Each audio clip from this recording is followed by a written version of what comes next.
म्हणजे तीर आणि सावरकर म्हणजेच तळमळ.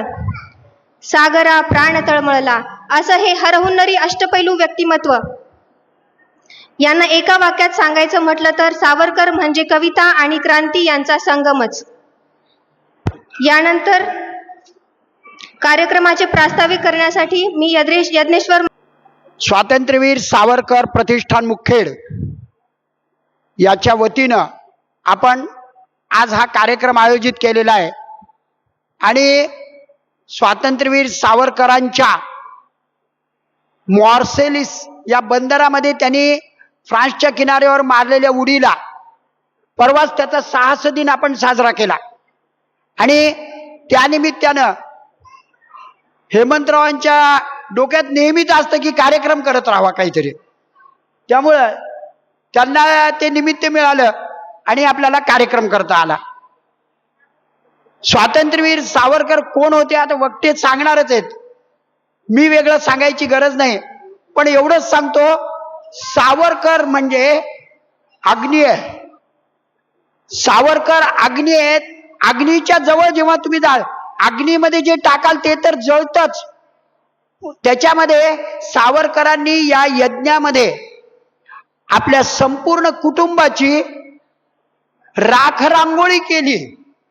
म्हणून सावरकर हे समजायला आणि पचायला फार अवघड आहेत. आपण विचार करतो ना, मला कुणा दुसऱ्या नेत्यांना काही बोलायचं नाही, पण हा एकमेव असा माणूस होऊन गेला की ज्यांनी घरादारावर नांगर फिरला पण त्याची पर्वा केली नाही. आणि म्हणून सावरकर यांना कुठलंच पद कधी मिळालं नाही. उलट सावरकरांच्या नशिबी कायम वनवास होता.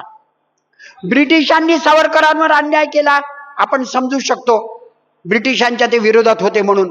पण स्वकीय सरकारने सुद्धा त्यांच्यावर इतके अनन्वित अन्याय केलेला आहे, आपण त्याची कल्पनाही करू शकत नाही.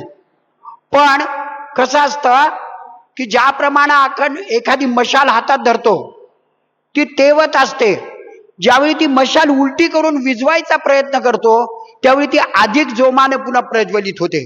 सावरकर तसे होते. आणि सावरकरांच्या जीवनातलं दुर्दैव हे आमच्या सगळ्या जीवनातलं दुर्दैव आहे. मला सांगा, गांधीजीच्या हत्येमध्ये सावरकरांचा संबंध नव्हता तरी सावरकरांवर खटला भरला आणि सावरकरांना विनाकारण त्रास दिला. पण सावरकर सगळ्यांना पुरून उरले. आणि म्हणून आपल्याला माहित आहे, माननीय वक्त्यांच्या पुढे मी काय बोलणार,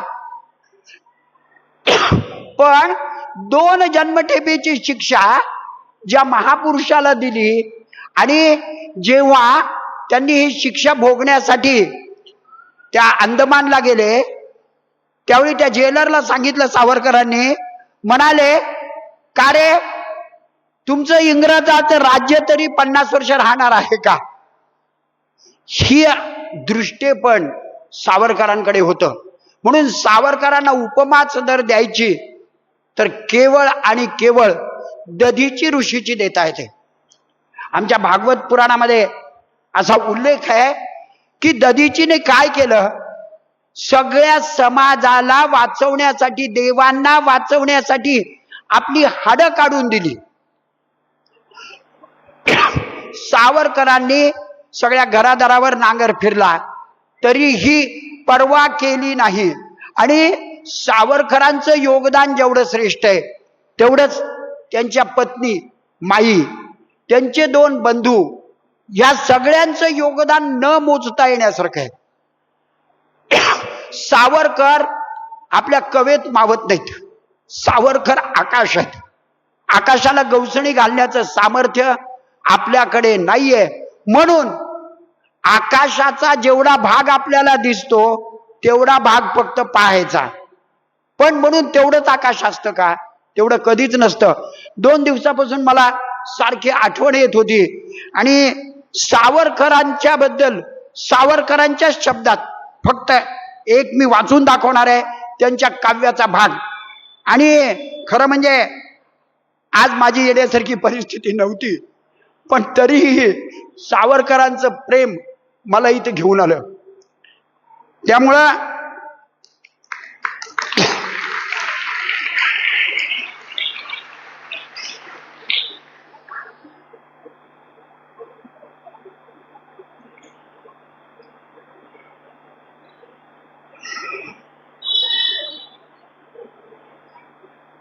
सावरकरांबद्दल बोलणं का अवघड आहे माहितीये का?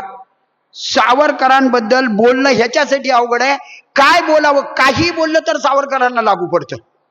सावरकर काळाच्या पुढे 100 वर्ष होते आणि काळाच्या पुढे राहणाऱ्या माणसाला केवळ त्रासच सहन करावा लागतो, दुसरं काहीही करता येण्यासारखं नाहीये.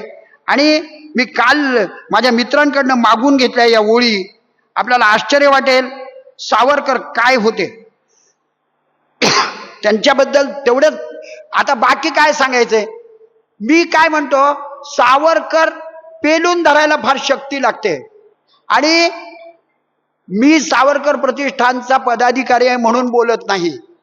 मला सांगा, इथं बसलेल्यापैकी कुणीही सांगावं की 40-50 लाखाचा प्लॉट मोफत दिलाय, असा जर दुसरा कुणी असेल तर मी माझे शब्द वापस घेतो. पण सावरकरांवर प्रेम करणं म्हणजे अग्नीवर प्रेम करणं आहे. आणि त्यामुळं हेमंतराव इतके पेटून उठलेले आहेत की आपण कल्पनाही करू शकत नाही. आणि जिथं सावरकर आहेत तिथं तेज आहे, सावरकर आहेत तिथं प्रकाश आहे. आणि म्हणून या आमच्या सगळ्यांच्या हृदयात असणाऱ्या सिंहासनावर बसलेले सावरकर आहेत. म्हणून सावरकरांना कुणीही पराभूत करू शकत नाही. ते कोणत्या राजकीय पक्षाचे, त्यांचा पक्ष होता पण त्याला कोण, म्हणजे किती छोटासा पक्ष होता. पण मला काय सांगायचंय, सावरकरांनी जे केलं, सगळ्या मुलांना माझी विनंती आहे आणि प्रतिष्ठानला पण विनंती आहे माझी, प्रतिष्ठाननं सावरकरांची छोटी छोटी पुस्तकं या शाळांमधनं त्यांच्या ग्रंथालयात 10-10 प्रती द्या. मुलांनी सावरकर वाचला नाही आणि मुलं जर उद्या बिघडली तर जबाबदार आपण आहोत. आम्ही मुलांना सकस खायला दिलं नाही, मुलं मॅगी खायला लागले, मुलं थांबली नाहीत, अशी आपली परिस्थिती आहे. म्हणून मला एकच सांगायचंय, मी खरं म्हणजे बोलायला लागल्यानंतर मलाही भान राहत नाही, कारण मी शिक्षक कम कीर्तनकार आहे, त्यामुळे 2.5 तास 3 तास. पण इथं माझे सगळे मोह आवरून मी आलोय.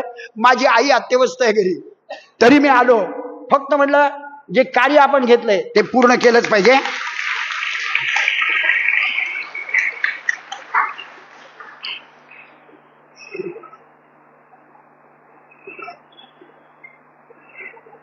हा, आता सावरकर जर मांडायचे तर सावरकरांच्या शब्दाशिवाय दुसरा कुठलाही शब्द लागू पडत नाही. सावरकर काय म्हणतात आपल्या मातृभूमीबद्दल, हे मातृभूमी तुझला मनवाही येले, वक्तृत्व वाघ विभवही तुझा अर्पी येले, तू तेच अर्पिली नवी कविता रसाला, लेखाप्रती विषय तुझे अनन्य झाला. सावरकरांच्या जीवनातनं जर देशप्रेम वजा केलं तर 0 उत्तर येईल. कारण सावरकर हे देशभक्तीचं दुसरं नाव आहे. आणि ज्यांनी स्वतः सोसलंय, कसं आहे, मंचावर उभं राहून आम्ही भाग्यवान आहोत. पूर्वी सावरकरांवर बोलायला बंदी होती, कारण ज्या सावरकराबद्दल तुम्ही बोलायचा प्रयत्न करतात, तरी माझ्या माहितीप्रमाणे देसाईंना पण माहित आहे, जालन्यामध्ये सावरकर चौक आहे, सावरकरांचा पुतळा आहे. प्रत्येक शहर असं नाही. खरं तर सावरकर स्मारक तर इतकं मोठं आहे की आयुष्यात आपल्याला जमलं तर मी म्हणतो अयोध्येला सुद्धा जाऊ नका, त्याचं पाप माझ्या माथी लागू द्या. राम जन्मभूमीचं दर्शन घ्यायला नाही जमलं तर चालेल, पण आपल्या जीवनात ज्या माणसाने स्वतःचा झिजून या देशाला स्वातंत्र्य मिळवून देण्यामध्ये ज्यांचा सिंहाचा वाटा आहे, अशा सावरकरांचं अंदमान आपण तिथं गेलंच पाहिजे. आणि खरंच आम्ही भाग्यवान आहोत. पोंक्षेजी इथं आले होते, ते स्वतः हे सगळे प्रवास आयोजित करतात आणि किती गर्दी असते. तुम्ही आज जर नंबर लावायचं ठरवलं तर तुमचा लागत नाही. इथून चेन्नईपर्यंत जायचं, चेन्नईवरनं विमानानं तुम्ही अंदमानला जाऊ शकता आणि तिथं एकदा जाऊन बघा.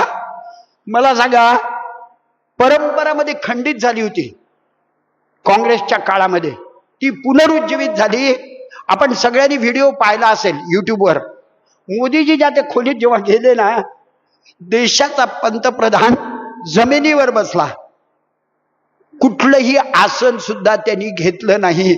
सावरकरांपुढे आसनावर सुद्धा बसणार नाही इतकी नम्रता असणारा पंतप्रधान आपल्याला मिळाला. हे सावरकरांच्या विचाराचं पुण्य आहे. सावरकर झगडले ज्याच्यासाठी ते पूर्ण व्हायला. सावरकरांवर बोलताना म्हणजे मला काही मर्यादा राहत नाही म्हणून मी बोलणार नाही. फक्त सावरकर यांच्या जीवनाचा देव आणि भक्त असं सावरकरांचं आणि देशाचं नातं आहे. आता जर आपण भक्ताला विचारलं की तुला देव किती आवडतो, तर भक्त काय सांगेल? किती आवडतो सांगेल. तो म्हणतो मला किती आवडतो माहित नाही, पण थोडक्यात याला उपमाच द्यायची तर एकच देता येते, ती दिवा आणि पतंग किडा. यांचं प्रेम किती आहे हो. यांचं प्रेम इतकं अलौकिक आहे की त्या दिव्यावर पतंग झेप घेऊन स्वतः जळून मरतो पण त्याचं त्याला दुःख होत नाही.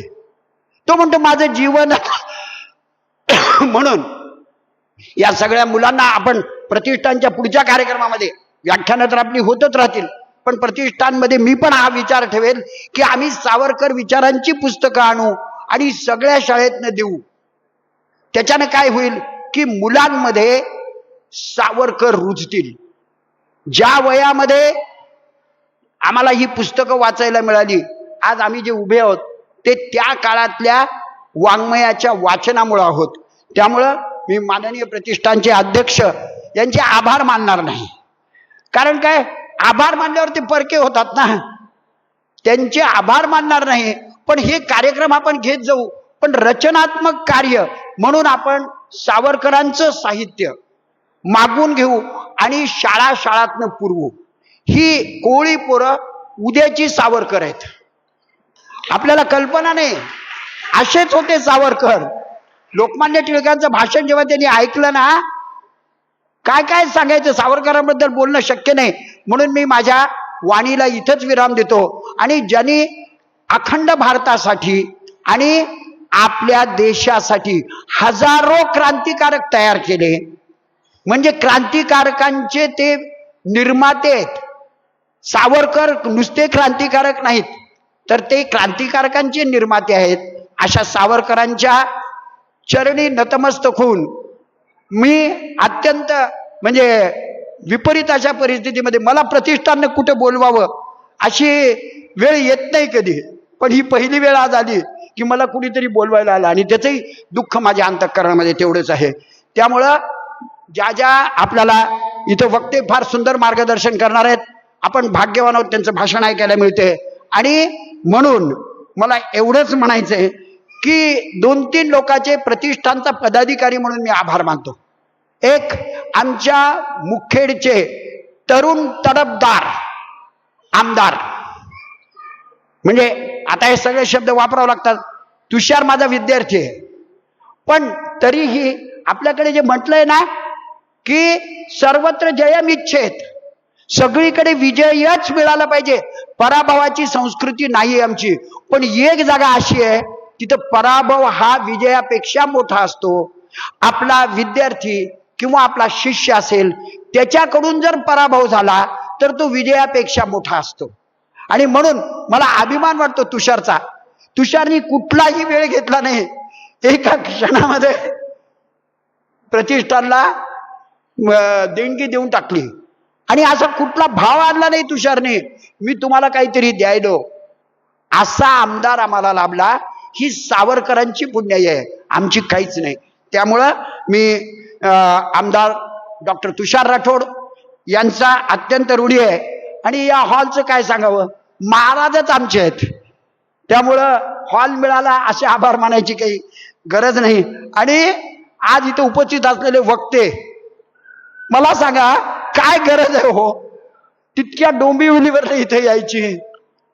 घरी आरामात राहू शकले असते ना. पण सावरकर भक्त म्हणला की त्याला राहवतच नाही, आणि म्हणून ते अत्यंत त्रास सहन करत इथं आले आणि आपल्यात उपस्थित झाले. त्यांचं भाषणही मला ऐकायला मिळेल हे माझं भाग्य आहे. आणि या ठिकाणी दुसरी एक गोष्ट सूचना करतो की सावरकर आणि हिंदुत्व हे 2 शब्द वेगळे करता येत नाहीत. सावरकर म्हणजे हिंदुत्व, हिंदुत्व म्हणजे राष्ट्रीयत्व. आता तपशिलातल्या भेदाबद्दल लोक बोलतात, मला काही त्याच्याबद्दल बोलायचं नाही. त्यामुळं आपल्याकडे जी सध्या आपल्या देशामध्ये गोवंशाची कत्तल होते, ती कत्तल थांबवण्यासाठी आपण गो सन्मान आव्हान अभियान चालू केलेलं आहे. त्या अभियानाच्या वतीनं सगळ्यांनी इथं कार्यकर्ते आपले तर तिथं स्टॉल लावलाय, तिथं आपलं नाव लिहून स्वाक्षरी करायची. खरं तर माफ करा, या गोष्टीवर माझा विश्वास नाही. म्हणजे कसं माहितीये का, ठीक आहे जनजागरण म्हणून एवढाच उपयोग आहे ह्याचा, बाकी सरकार आपलं आहे आणि गोष सन्मान करण्यासाठी आपण निवेदन द्यायचं, हे मला मान्य नाही. पण तरी मी सही करणार आहे. नियम आणि शिस्त म्हणून जे ठरलं त्याप्रमाणे वागणार. आणि माननीय आजचे वक्ते, त्यांच्या नावातच काव्य आहे, त्यांचं काय नाव सांगावं आपण, कवीश्वर आहेत ते. त्यामुळं कवींचे ईश्वर आहेत आणि कवी आणि ईश्वर सुद्धा आहेत. म्हणजे त्याचा जसा आपण फोड करू तशी होते. कवीश्वरांच्या व्याख्यानाला मला उपस्थित राहता आलं, हे मी माझं भाग्य समजतो. आणि आज इथं जी सत्कार मूर्ती होती, सगळ्यांचे मला नाव घेणं शक्य नाही आणि काहींची तर माझी ओळख पण नाही. म्हणजे पहिल्यांदाच आज पाहिलेलं मला आठवतंय त्यांना. तर मला सगळ्यात जास्त आनंद झाला ताईचं निवेदन करत होत्या त्याचं. कारण काय माहितीये का, एक खांबी तंबू कधी असू नये, एक खांबी तंबू कधी पडतो. त्यामुळं मला नाईलाजाने जे काम करावं लागत होतं ते काम ताई करतायत ना, तर त्यांचे आभार नाही मानणार मी, त्यांचं कौतुक करतो वयाचा गैरफायदा घेऊन. आणि आज ज्यांची सत्कार केले ही सगळी मंडळी मला चेहऱ्यानं परिचित आहेत, त्या त्या क्षेत्रामध्ये ती चांगलं कार्य करतायत. आणि हेमंतरावाचं कौतुक एक आहे, माणसं जोडणे ही कला हेमंतरावांकडे आहे. आणि दुसरी महत्वाची गोष्ट अशी आहे, हे बा मी थांबतोय हा एकच हा. तर मला त्याचं भान आहे, पण ते काय सावरकर तुम्ही विषयच असा आहे, त्याला काय करणार. आणि दुसरी गोष्ट अशी की प्रत्येक यशस्वी पुरुषाच्या मागे एक यशस्वी स्त्री असते, पण ती कुणाला दिसतच नाही. सावरकर आणि माई सावरकर यांच्यातला संवाद जो आहे, तुरुंगाच्या त्या खोलीमधला वाचू शकत नाही. सावरकर काय म्हणाले, माई आपला संसार हा चिमणी कावळ्याचा संसार नाहीये. आपल्या संसारामध्ये तुला कधीच सुख मिळणार नाही, कायम होरपळून निघशील, पण तू ती तयारी दाखवलीस. म्हणून वेगळ्या पद्धतीनं सावरकरांनी आपल्या पत्नीचे आभार, हा शब्द चुकीचा आहे, ऋण व्यक्त केलेला आहे. आणि आज सुद्धा मी फोन केला की विचारत असतो हेमंतरावांना, ताई कशा आहेत म्हणून. कारण ताई त्यांच्या मागे खंबीरपणे उभे आहेत, म्हणून आम्हाला हेमंतराव दिसतात. त्यामुळं गीतरामायणाच्या शब्दात जर सांगायचं म्हणलं तर गीतरामायणातलं एक गीत आहे, त्याच्यामध्ये प्रभू रामचंद्र जेव्हा सीतेचा निरोप घ्यायला जातात त्यावेळी ते म्हणतात, सीते मी चाललो वनवासाला, तू येणार आहेस का वगैरे काहीच विचारलं नाही. पण सीता म्हणाली की निरोप कसला माझा घेता, जेथे राघवते ते सीता, जेथे राघवते ते सीता. त्यामुळं ताईंचं मी अत्यंत म्हणजे खूप आभारी आहे ताईंचा. त्या लक्ष्मी आहेत, त्या आहेत म्हणून या विष्णूला कोणीतरी विचारते, नाहीतर कोणीच विचारलं नसतं. मला दिलेल्या वेळेची मला वाटतं मर्यादा मी ओलांडलेली आहे, त्याबद्दल तुमच्या सगळ्यांची क्षमा मागतो. आणि माझं हे लांबलेलं प्रास्ताविक, आपण असाच एक मोठा सोहळा आपल्याला बघायला मिळणार आहे, तो म्हणजे ज्या दिवशी सावरकरांचा पुतळा बसेल मुखेडमध्ये. आणि मी सांगतो, माणसानं इतकं आशावादी राहावं की आपण मोदींना का आणायचं नाही, म्हणजे त्याच्या खाली नकोच आम्हाला कोणी.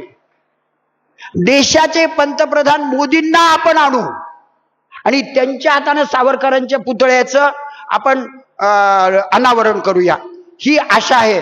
आपल्याला सगळ्याला माहित आहे एक शेवटची ओळ सांगतो. आपण किती आशावादी असलं पाहिजे. तर विवा शिरवाडकर म्हणतात त्यांच्या एका कवितेमध्ये, कोलंबसाचे गर्वगीत नावाची त्यांची कविता आहे, त्याच्यात ते म्हणतात, समुद्राला म्हणतात, बघा समुद्र केवढा आहे, आवरत नाही, अनंत अमुची ध्येयासक्ती, अनंत अनाशा, किनारा तुला पामराला.